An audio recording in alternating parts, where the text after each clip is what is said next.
Thank you all for joining me today. I just thought I should come and share the news that the ex-president of Nigeria and ex-military leader of the country has passed away today in London. And let me just read the statement because this one I'm not very good at it. I don't know how sensitive this is.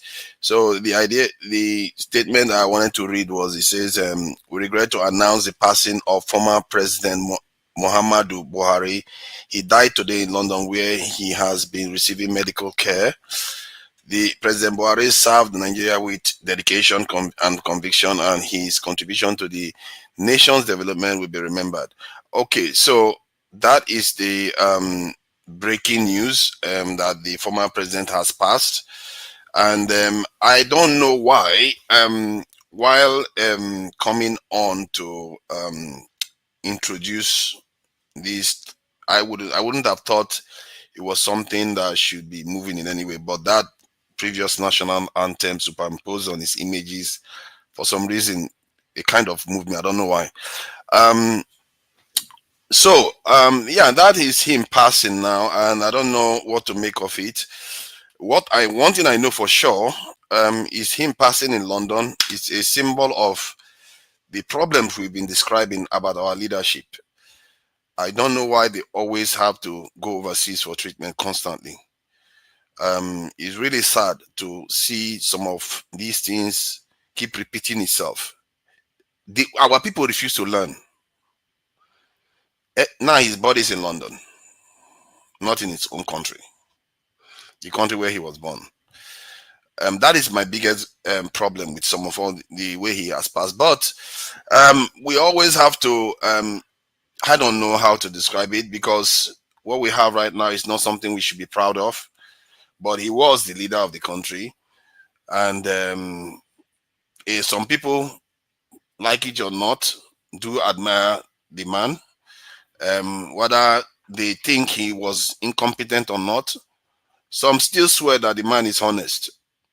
And I don't know how many times they've caught him in being corrupt. I don't think he has been charged for corruption. Some people say all kinds of news fly everywhere, but he's one of those people that hasn't been hauled before a court for corruption or any kind of practices like that. And one thing I can remember for sure is that he always seems to come across as genuine. And as a president, one thing I noticed about him is that he didn't seem to care too much for the job when he got it. Maybe he cared for the job before he got it. But when he got it, that second time, he looked like someone that couldn't wait to leave the office. And whether that, for better or for worse, whether that's a good thing, I don't know. Because in the context of Nigeria, and Africa, to be fair, African leaders, they just want to remain in power forever. Let me play this video that Mugabe shared about our fellow African leaders. One thing you cannot say, you cannot accuse Buhari of being that. Let me just play this.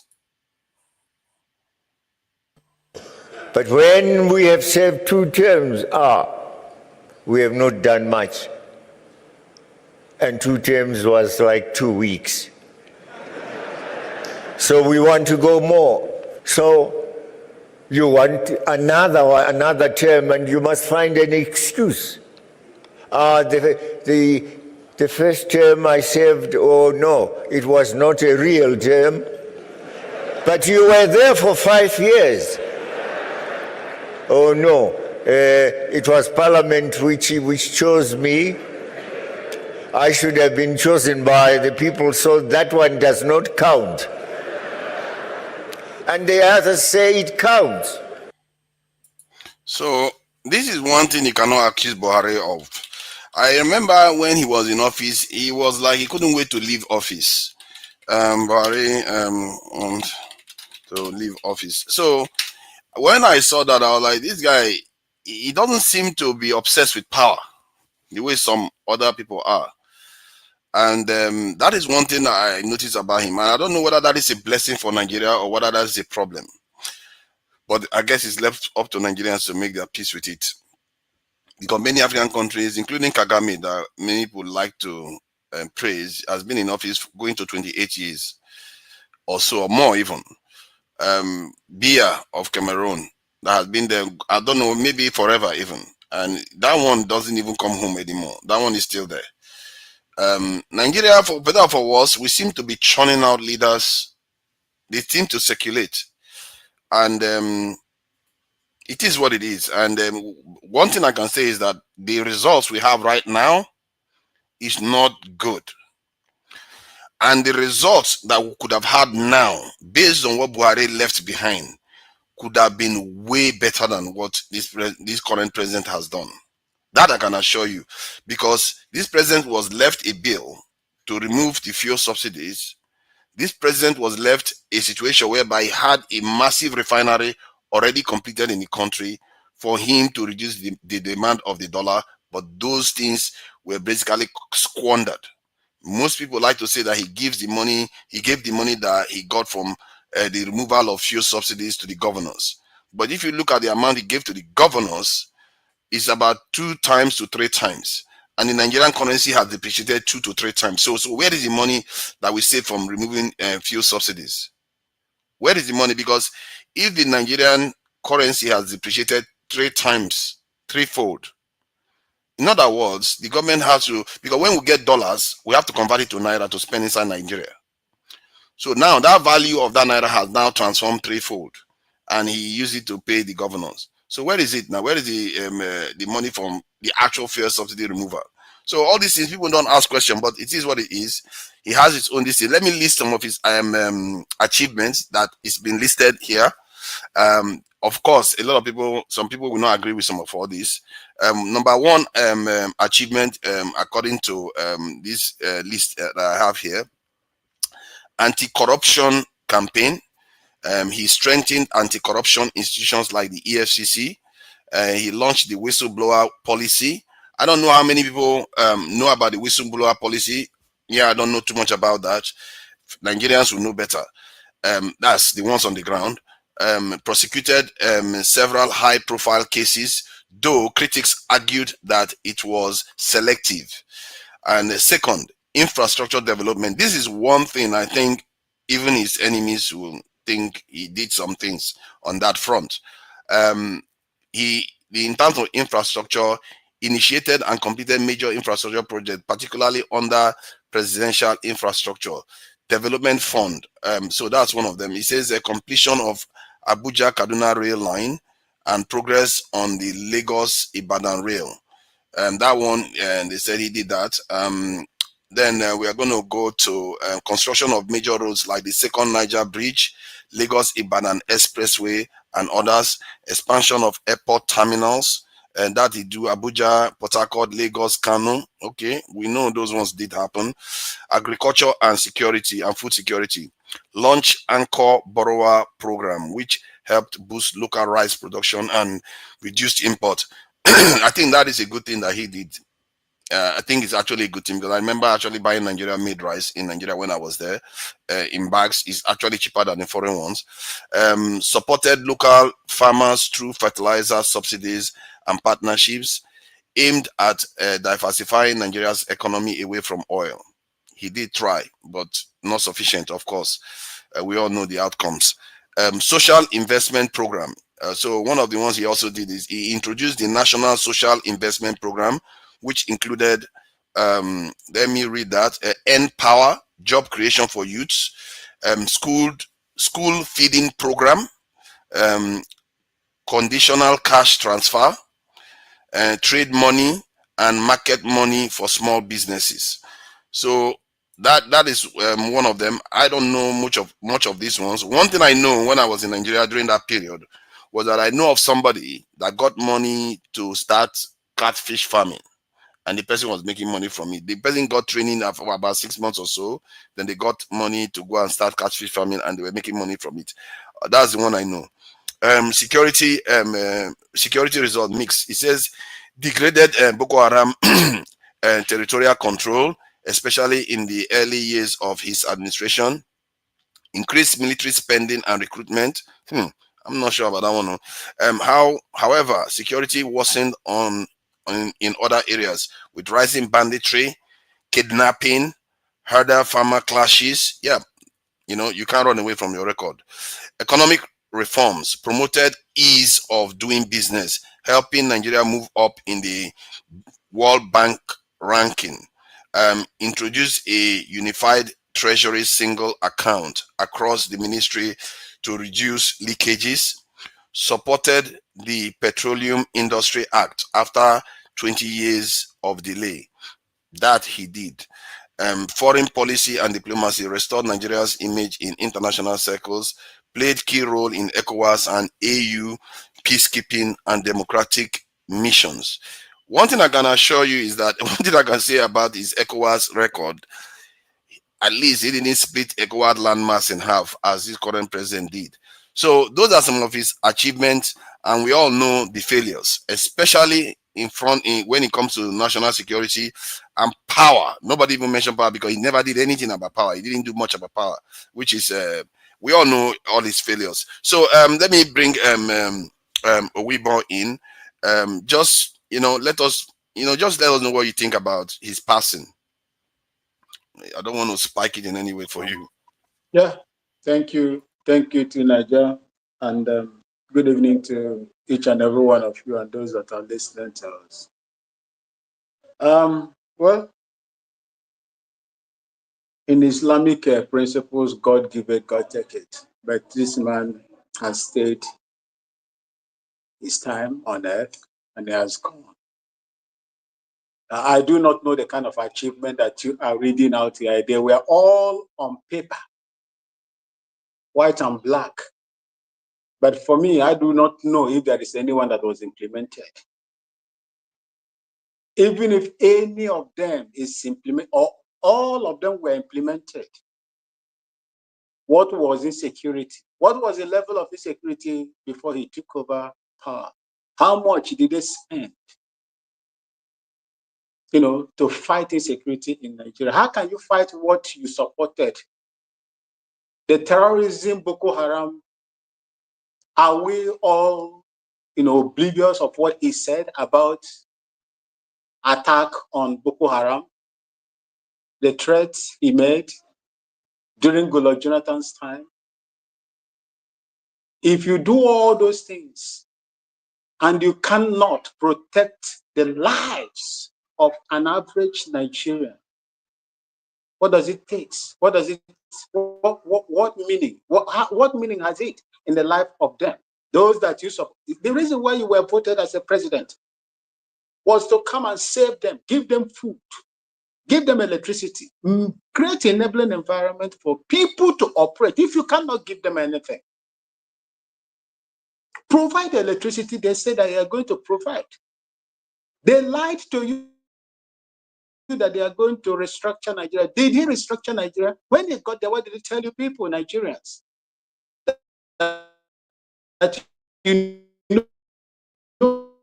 where people that they sent in there will be trashed if they are not in support of it.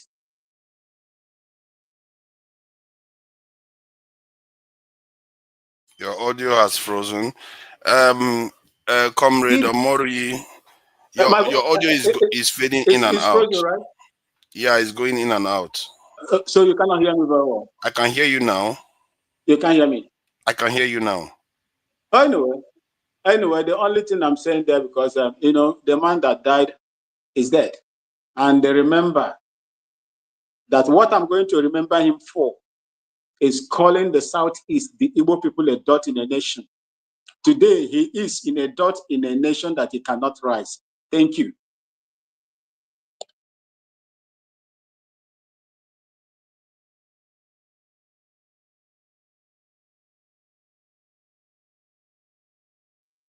Tunaja, are you there? Yeah, sorry about that. Yeah, my mic was muted.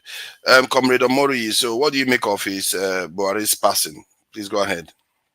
Yeah, greetings to the host, Tunaja, and the other panelists and our audience across the globe. Yeah, first of all, my heart goes out to his family and Nigerians for the loss of, one of our own. No matter how you look at him, he was still a human being, not just an anonymous somewhere. He served in the military. He came back. He had opportunity to serve as a democratic president. Yet I wish this was happening in Daura, not in London. This shows that none of us is going to live forever. We are here for just a moment. Anybody can die at any time. There is time to be born, there is time to die. It's something, it's a price we all have to pay someday, somehow. Death is inevitable. So I wish he used the opportunity to build a good, world-class hospital in Abuja or in Daura. By now, they would have even saved some money. The cost of taking Buhari now to London and bringing him back would be enough to, build one health center somewhere in some communities. We don't know how long he was there. It has been quiet. We're not hearing anything from, that's one thing about African leaders. If this one was happening in Western world, from the moment he was not feeling fine, from the moment he was, going abroad or anywhere, I mean, we have every right to have known, though he's not the sitting president. They don't care about us. This is why sometimes when people, when we come here to argue about what the politicians are doing to Nigeria, in fact, I'm getting tired of coming here to talk about what the politicians are doing. We think most of us are we think we are smart, but actually most of us are foolish. Sorry to use this word. We think when the politicians gather, they are gathering for our sake. It beats me hollow. When some people still come here to wait for the outcome of what the politicians are, gathering somewhere, the coalition, the this. See, those people do not mean well for anybody. They don't talk about you. They talk about their interests. And the only interest they understand is their own selfish interests and their cronies. So when people gather here to come up, predict what will come out of coalition, what will come out of this, thinking that they are forming coalition to save them, like to Nigeria, it makes me understand that Nigerians we believe in reacting to what politicians are doing to us. It just made me understand that we are not learning anything from what politicians are doing to us over the years. We don't learn. We instead of being proactive, we are reactive to every situation. So let me not digress too much, into that, because that might come later in the day. This is solely for the death of Buhari. And it's also a lesson to other people that believe in propaganda. It will also put a stop to the propaganda that at one time Buhari was gone. Maybe the one that is dead now is Jibril?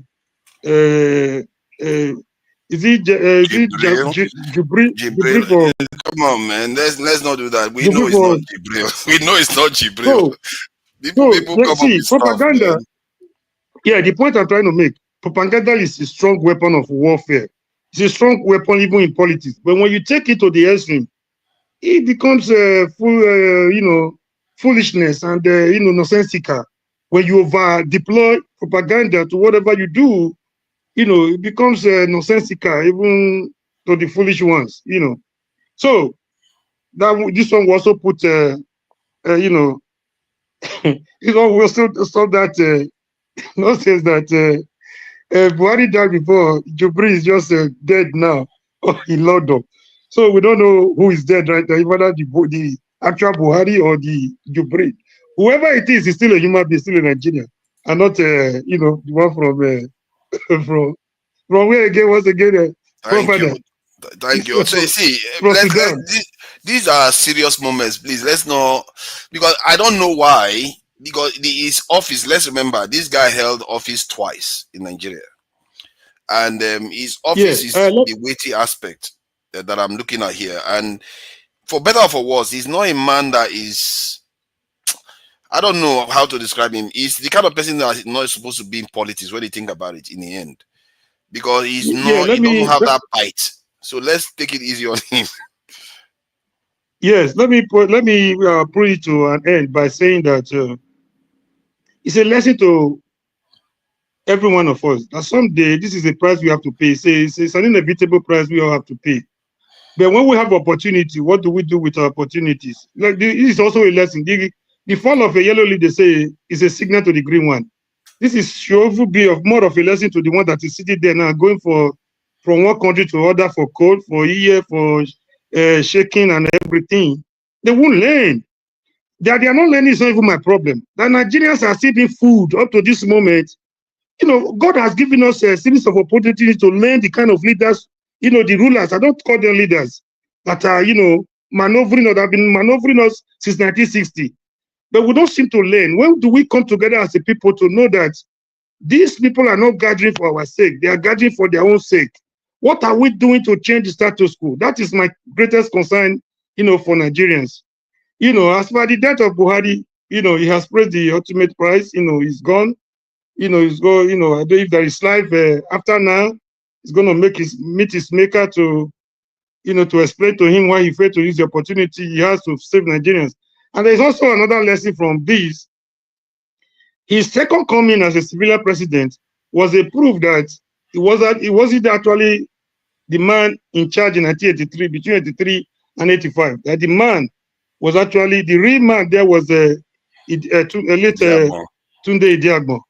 I couldn't believe this was the Buhari. That was why it was easy. The kicking out for a lot of people.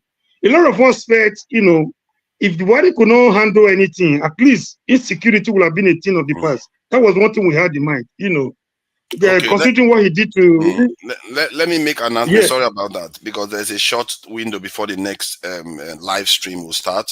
So there's going to be a conversation with Barrister Darlington, the next live stream right after this one.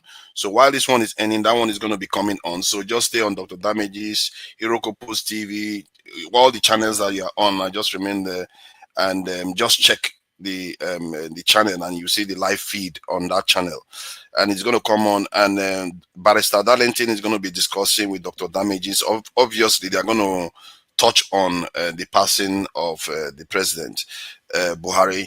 There are many people that have ruled Nigeria twice. I think there are only two of them. One is Obasanjo, President Obasanjo, and him.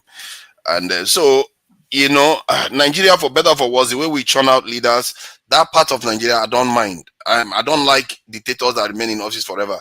Let me bring. Let's try to keep it brief because we don't have a lot of time. I think we have. Yeah, let me summarize. Let me summarize by saying it has been a mark of honor. If he was right now, if he was dead in a beautiful hospital, in one class hospital, either in Abuja, Daura, or wherever in Lagos or somewhere in Nigeria, it would have been a mark of honor to him forever. It will have remained, his name will have remained indelible in the annals of history, political annals of history of Nigeria. I rest today. If I have opportunity, I have a lot to say about this man Buhari. The good and the bad and the ugly. Thank you. Thank you for joining us. Welcome, KJ. Thank you. I know this one is impromptu. So what do you make of it? We don't have a lot of time. Okay, impromptu as it may be, I'm going to go back. 6 years ago, Bishop Oyedepo announced the passing. I mean, I have the video, but we don't have time for that, so we'll probably discuss that in the next stream. Also, about the same time that Nnamdi Kanu had an interview with Dele Momodu, one of the criteria that he put on the line to stop agitating for Biafra was that if they checked the DNA of the Buhari that was in the government and it matches with his own, he will give up agitating for Biafra and stop everything and give himself up to be punished in whichever way that the federal government wanted, if they can do a DNA test. I remember the first charges they charged Nnamdi Kanu with was that he was insulting the president and said he was a clone. So that charge was quickly dropped. And, that was removed, because if they went to court with that, then the Nnamdi Kanu's lawyer may demand for a DNA test.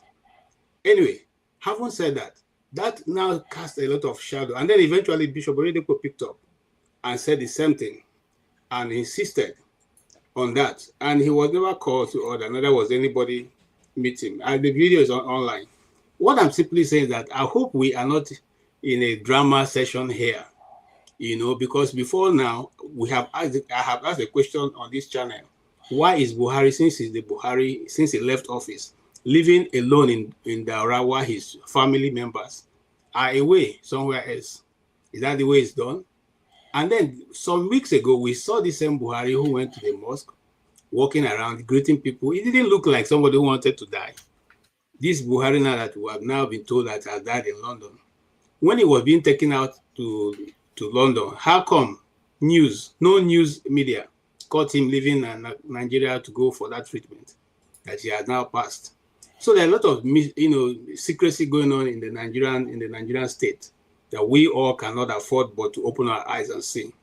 Am I insinuating anything? This is my opinion, and I'm simply saying that there leaves much to be desired than what we are hearing.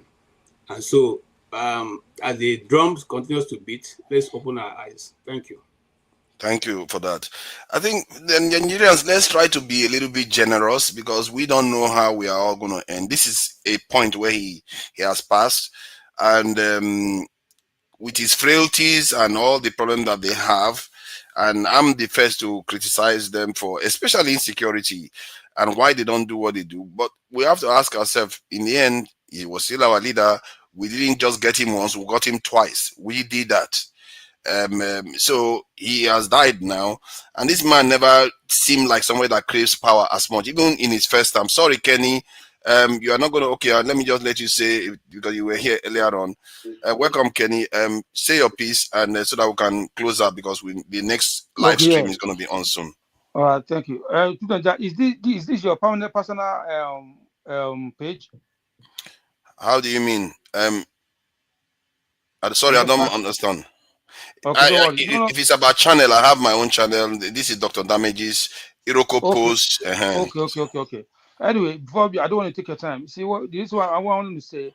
I don't think this is a time for us to start batching somebody that is dead, because I heard somebody talking the other time that, well, where are you reading your achievements that you're reading from, and all sort of things. We should give respect to those the someone that just lost his life.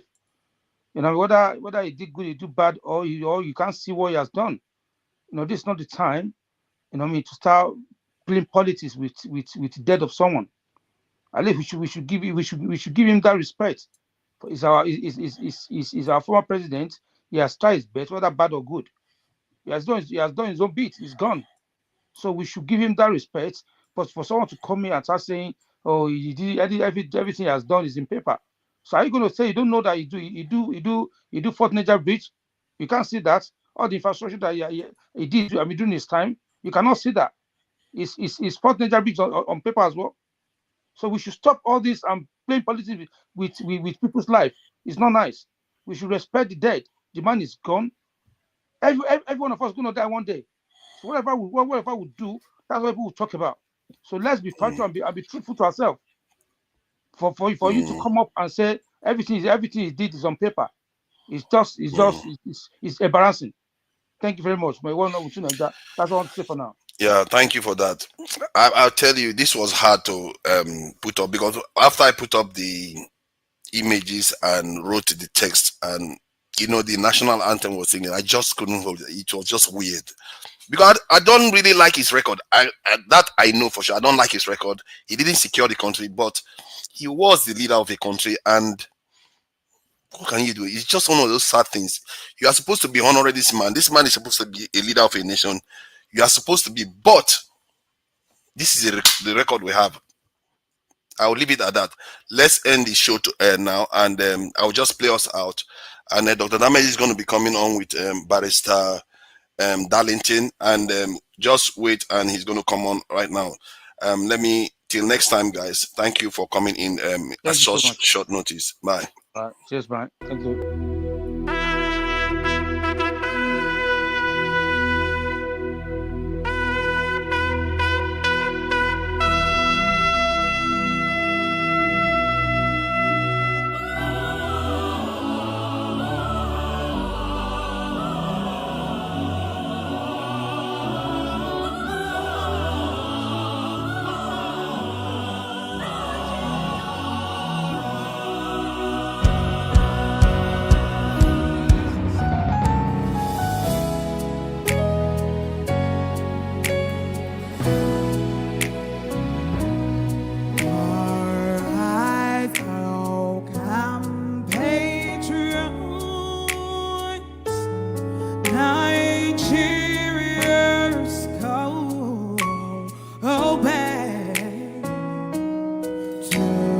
Sir.